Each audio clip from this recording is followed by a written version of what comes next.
राजपुर के राज्य में एक न्यायप्रिय और बुद्धिमान राजा विक्रम का शासन था। उनकी रानी रानी मीरा अपनी सुंदरता और चतुराई के लिए प्रसिद्ध थी।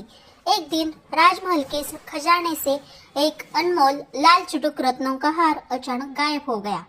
राजमहल में विश्वासघात की अफवाहें और हलचल मच गई। राजा विक्रम ने अपने सबसे विश्वसनीय मंत्री को गुप्त जांच करने का आदेश दिया।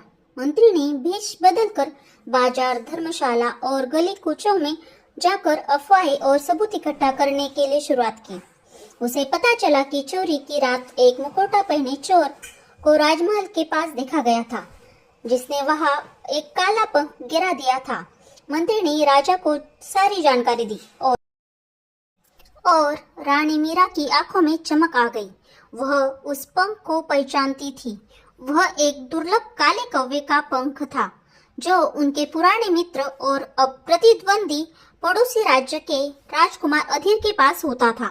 रानी मीरा ने गुप्त रूप से राजकुमार अधीर के दरबार में जाने की सलाह दी।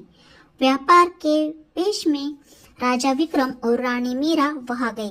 उन्होंने देखा कि राजकुमार अधीर ने वास्तव में हार चुराया था और उसे एक खास समारोह में पहनकर इठला रहा था। रानी मीरा ने एक नृत्यांगना बनकर दरबार को मोहित कर लिया, जबकि राजा विक्रम ने हार वापस हासिल कर लिया। विजयी होकर लौटने पर उन्होंने अधीर के विश्वासघात को उजागर किया और राजपुर में फिर से शांति और विश्वास बहाल किया।